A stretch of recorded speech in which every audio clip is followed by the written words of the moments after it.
बोलो जयकारा बोल मेरे श्री गुरु महाराज की जय। शाली गुरुमुखो, भाव यही है कि वृक्ष दूसरों के हित के लिए ही अर्थात दूसरों को सुख पहुँचाने के लिए ही फलते फूलते हैं।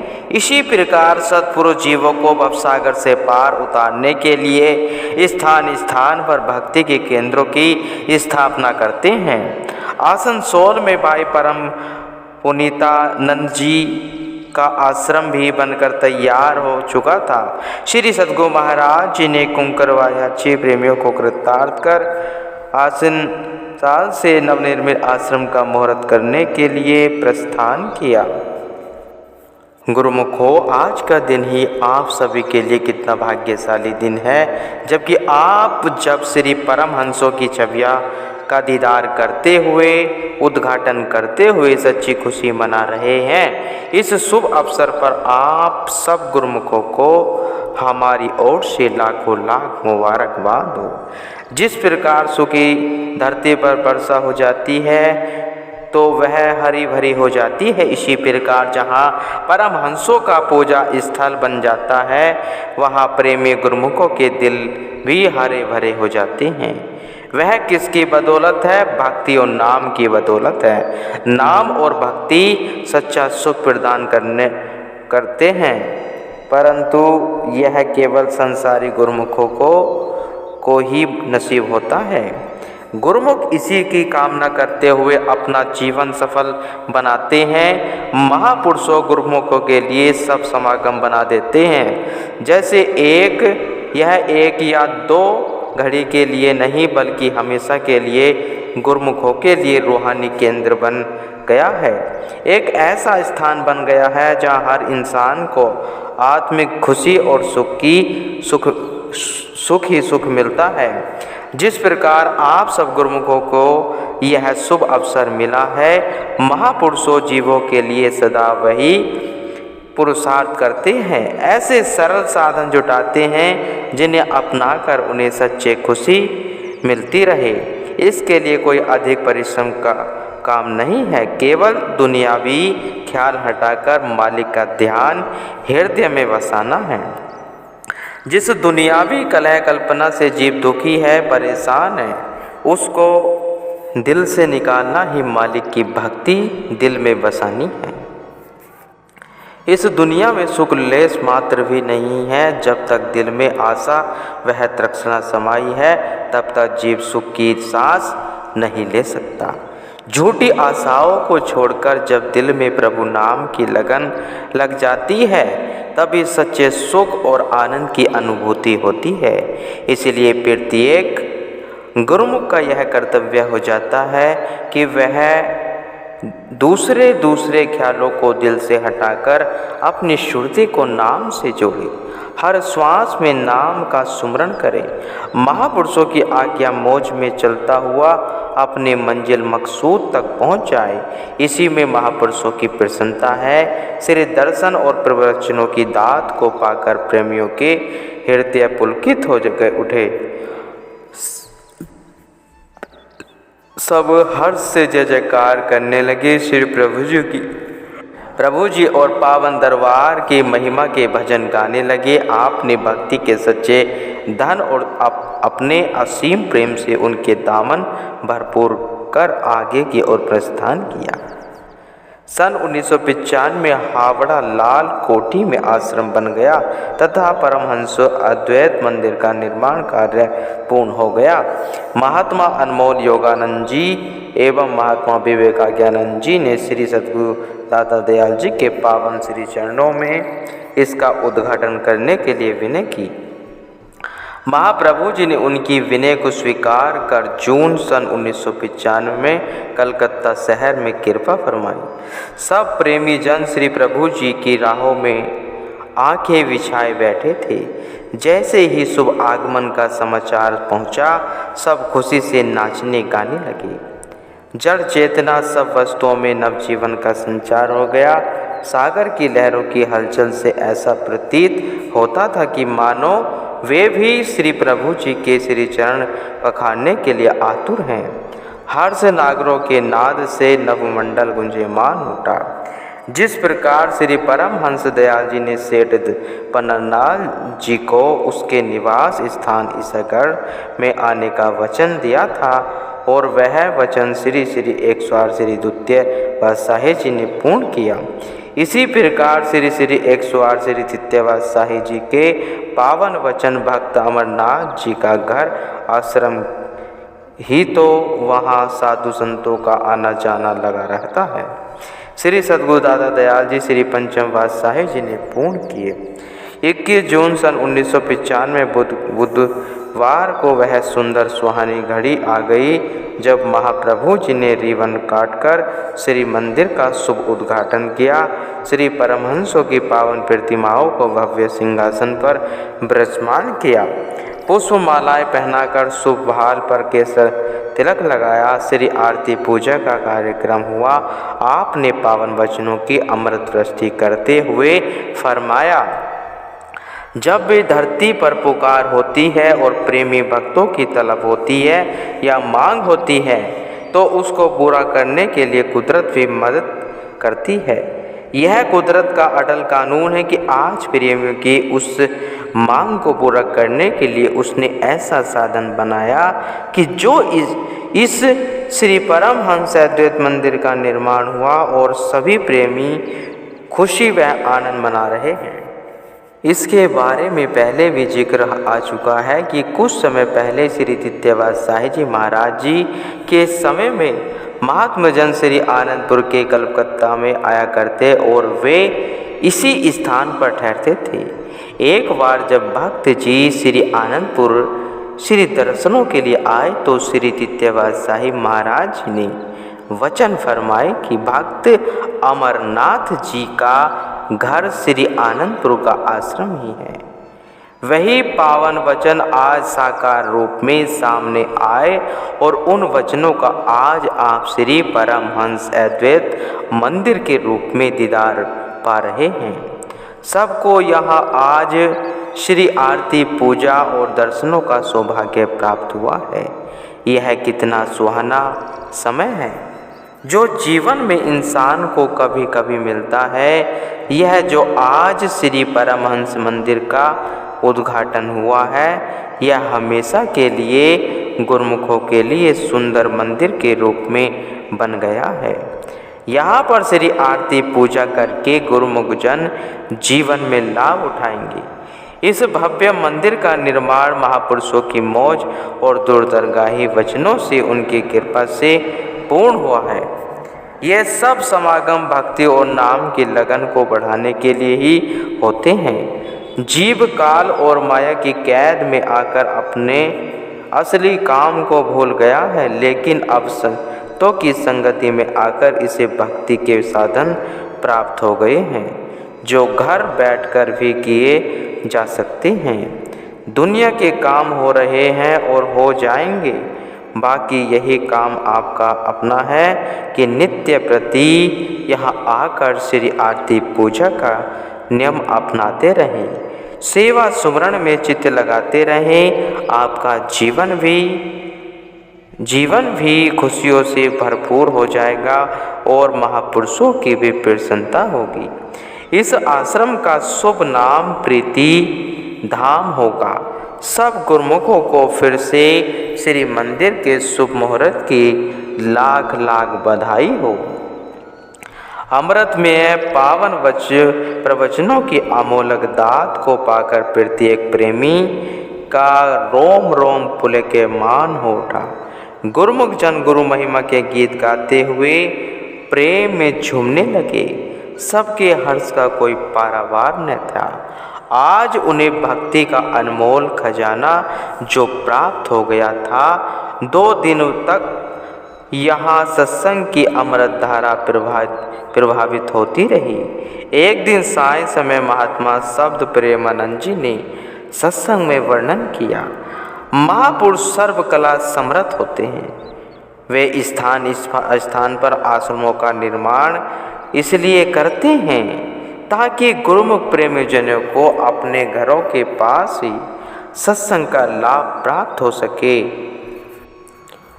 और वे काल माया से सुरक्षित होकर भक्ति में सुदृढ़ हो सके। उनकी कृपा केवल यहाँ तक ही सीमित नहीं होती, अपितु अपनी दूरदर्शिता से वे ऐसे अनोखे बेमिसाल ऐतिहासिक कार्य कराते हैं जो युगों युगों तक गुरुमुखों के लिए प्रेरणा स्रोत बन जाते हैं। यह सब प्रेमी गुरुमुख जन स्वयं ही अनुभव कर रहे हैं। इसके लिए हम महापुरुषों के आभारी हैं और रहेंगे। इस प्रकार उन्हें भक्ति की अनमोल संपदा से माला माल कर आपने वहाँ से आगे प्रस्थान की तैयारी की। प्रेमियों ने विनय की, प्रभु हमें कभी भूलना नहीं। श्री प्रभु जी ने फरमाया, नाम सिमरन ही हमारी याद है। अपनी सुरती को उससे जोड़ लोगे तो सदा हमारे साथ जुड़े रहोगे, हमें सदा अपने अंग संग पाओगे। जग तारन हार करुणा के आकार श्री सद्गुरु महाराज जी श्री पंचम बादशाही जी के पावन वरद श्री चरण कमलों में महात्मा शुद्ध ब्रह्मानंद जी ने रायपुर कृपा फरमाने की विनय प्रार्थना की। महाप्रभु जी ने जिसे स्वीकार कर 22 जनवरी सन 1975 में मुंबई में से रेल द्वारा छत्तीसगढ़ प्रांत के रायपुर शहर में कृपा फरमाई, वहीं से रायपुर के जवाहर नगर में बने आश्रम में पधारे। जैसे ही श्री कार आश्रम के द्वार पर पहुंची, वरुण और पावन देवता ने श्री प्रभु जी का मीठी फुहारों और मधुर सुगंधित शीतल समीर से सुस्वागत किया। श्री गुरु महाराज जी को सम्मुख पाकर संगत अभिनंदन के गीत गाते हुए आनंद मनाने लगी। ढोल नगारों की धुन पर भक्तजन नृत्य करने लगे। सारे आश्रम को पुष्पमालाओं से सजाया गया था। श्री प्रभु जी ने आश्रम में प्रवेश किया और पूछा कि इस जगह का क्या नाम है। भाई संतोष ज्ञानानंद जी ने कहा, स्वामी जी यह जवाहर नगर है। आपने मुस्कुराते हुए फरमाया, अब यहाँ सच्चे जवाहर मिलेंगे।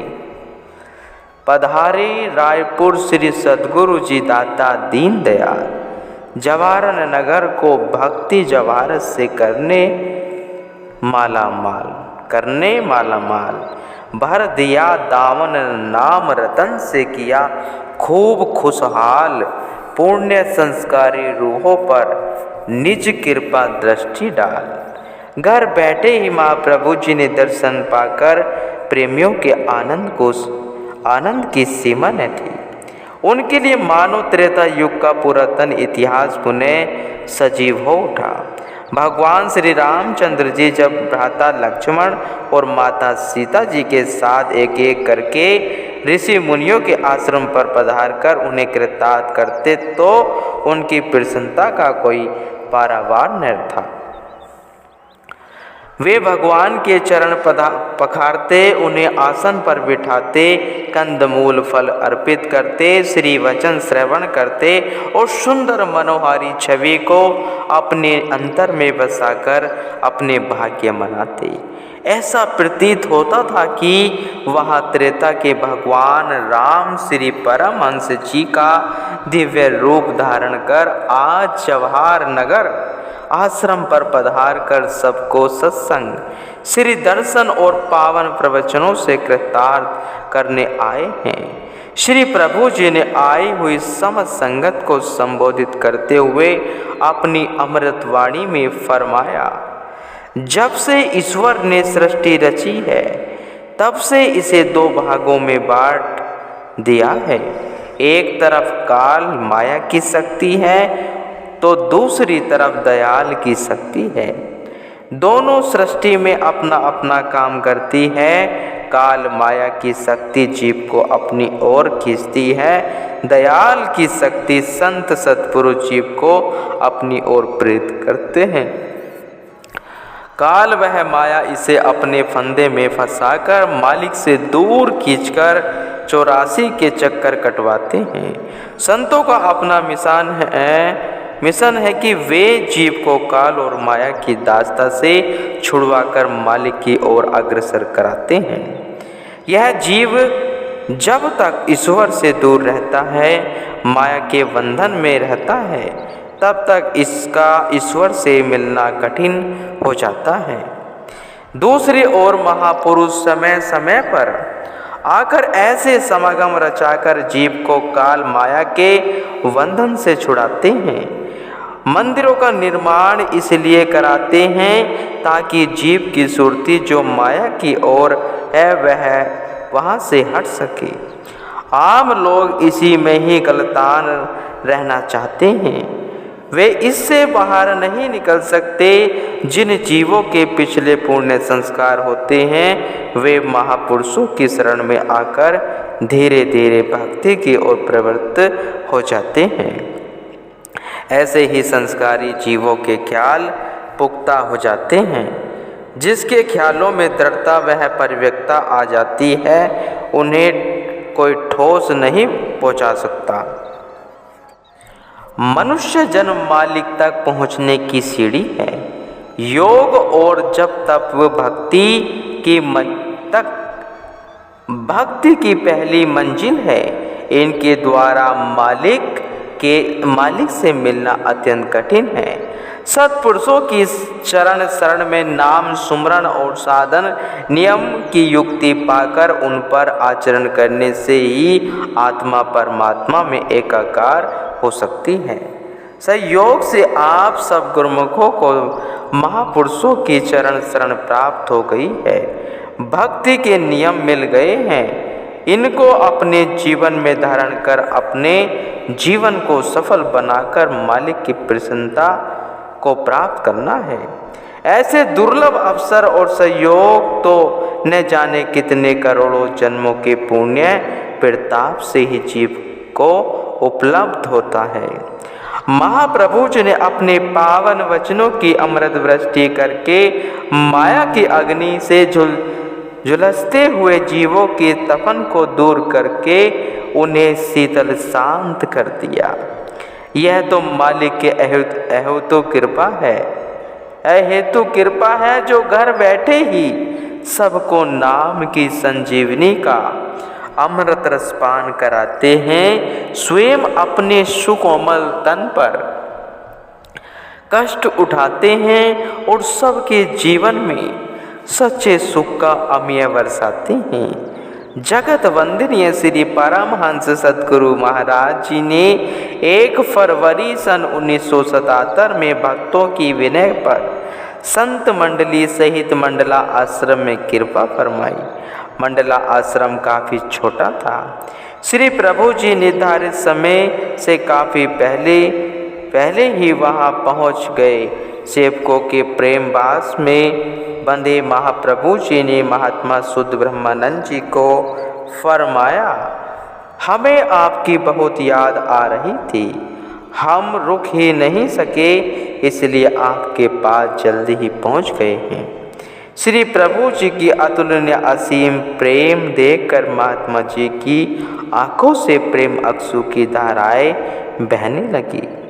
उन्होंने श्री चरणों में दंडवत वंदना की। भक्तों के दिलों में निवास करने वाले श्री प्रभु जी ने प्रेमियों पर बहुत रहमतें लुटाई और उन्हें भक्ति के धन से माला माल कर दिया।